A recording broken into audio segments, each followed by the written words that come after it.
Welcome back to MMA Unleashed. Bo Nickal got back on track in epic fashion after delivering a vicious head kick knockout to finish Adolfo Vieira in a featured prelim at UFC 322.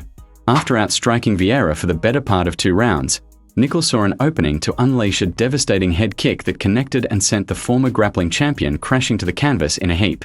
Following the highlight reel finish, Nickal flipped off the crowd, a gesture he later explained during the post-fight press conference. And why did you feel the need to address the crowd in the way you did up on the cage? Why did you feel the need to address the crowd in the way you did up on the cage?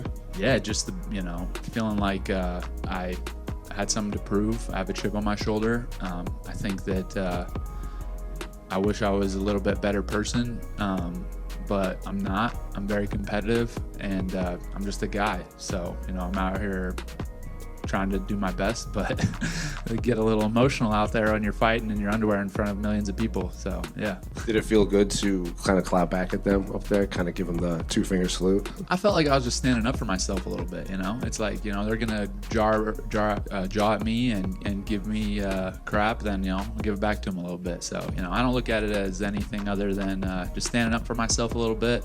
It's not personal at all. It's just, Carlos Prates added yet another accolade to his resume after he became the first person to knock out Leon Edwards after demolishing the former welterweight champion with a vicious straight left hand to end their fight at UFC 322. The Brazilian had promised to end Edwards' night in violent fashion, and he delivered. Following the brutal finish, Prates proclaimed himself the most entertaining welterweight in the division and called for a title shot. How are you feeling after another knockout like that? Amazing, bro. Amazing, the most entertaining guy of the welterweight division. I talk with Dana. Where's my title shot? Of course, we have the rank. I know I have some guys front of me on the rank, but it's business, it's entertainment. Like I said, I bring the kind of entertainment people like to see. So I can't wait in 30 minutes, go back to the octagon and face off the champ. Well, what did Dana White say to you when you told him, where's my title? He said he gonna think about, because it's the champion time, he don't want disturb the champ and things like that. But we are fighters, we are here to fight, so. Alex Pereira and his crew put the punching machine to work at UFC 322, showing that stone cold power runs in the family.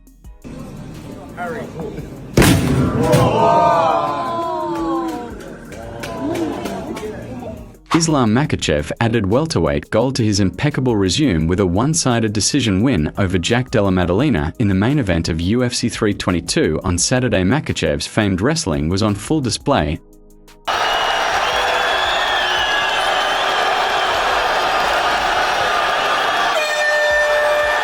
as he grounded Della Maddalena at will and controlled him on the ground for the vast majority of the duration of their 5-round fight. When the final bell rang, it was obvious Makhachev joined the rarefied era of UFC 2 division champions. Makhachev has now won 16 straight fights, tying a UFC record held by the great Anderson Silva. His move up to welterweight only came after he defended the lightweight title 4 times, also a UFC record.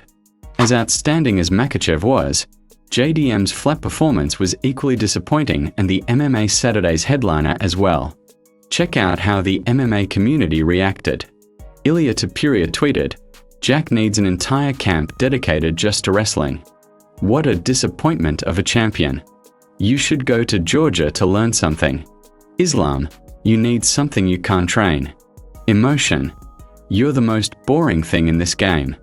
Every day I'm more certain I put you to sleep," Lan Machado Gary said. "Sending M&MS and commiserations to you, JDM. One of the weakest title defenses in UFC history.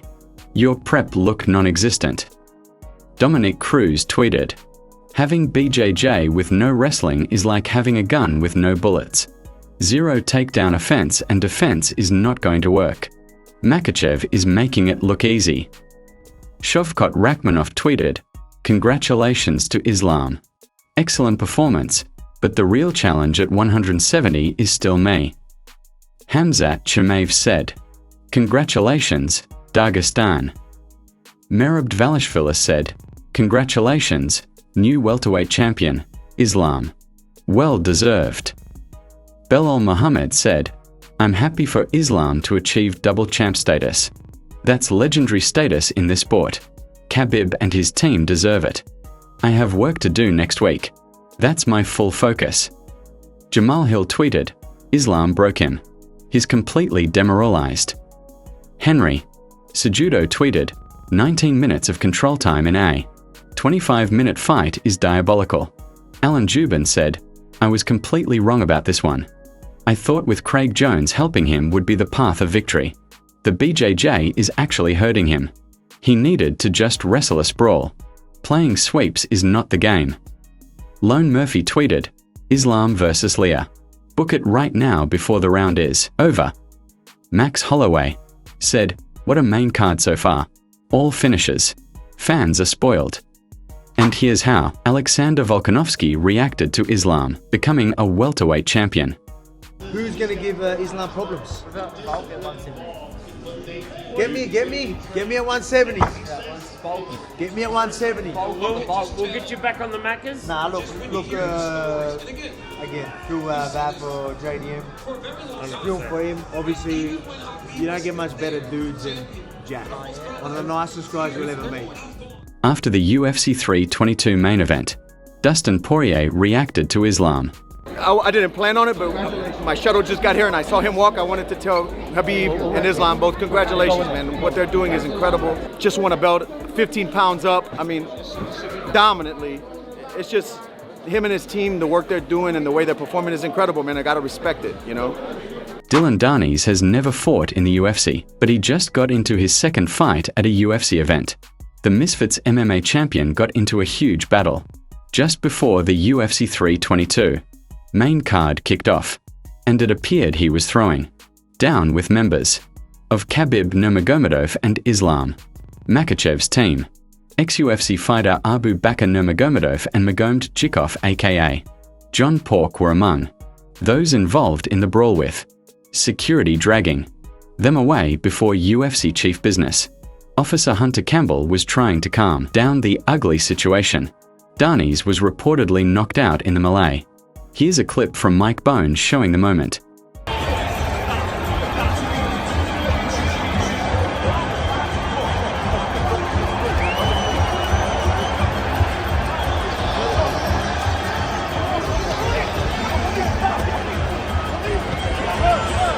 At the post-fight press conference, Islam Makhachev said that Dillon Danis finally got beaten up for years of talking trash about Dagestan and its fighters. When you talk about someone like last 5 years you talk about someone, when you meet them, как будто ты должен отвечать за свои слова. You have to answer to what you said. You have to answer what you said, you know. And today I don't think he answered, you know.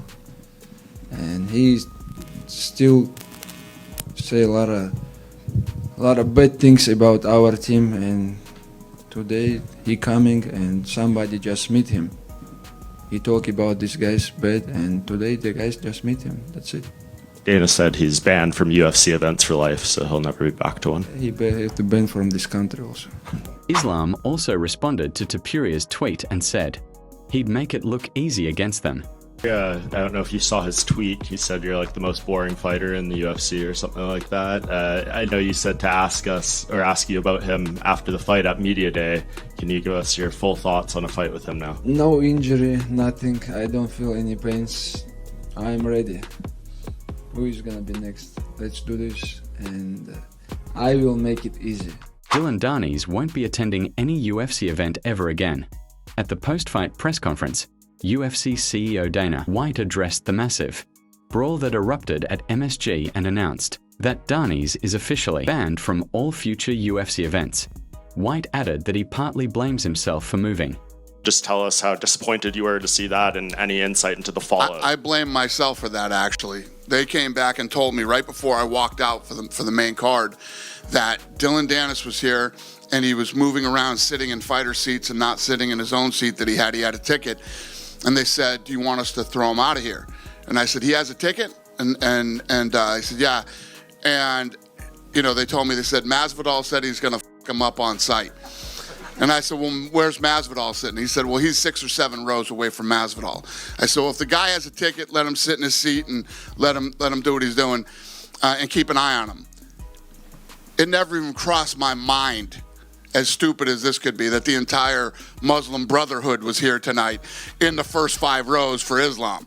And as soon as it broke out, I was over on the other side and I go, I know exactly what that is. I knew it. And yeah, you will never see Dillon Danis at a UFC fight ever again. Dana was also asked about the possibility of Islam facing Leah Topuria next, and he said that the decision is ultimately up to Makhachev. I think when we think about the White House, it's almost like, oh, does it have to be America versus the world themed and stuff like that? For you, would you be happy putting a non-American main event on that card? Yeah, it's not America versus the world. It's what's the best card we can build. But could Islam end up on the White House? We're talking about him possibly, GOAT talk here, depending on what he does in his next couple of fights. So it's a possibility. Here are the top 3 memes found on the internet. Number 3 meme was posted by ACD MMA. Number 2 meme was posted by Shot Banana, and number 1 meme was posted by Basketball. Thank you guys for watching. If you enjoyed the content, please give it a like and subscribe to the channel to stay updated with the latest MMA news.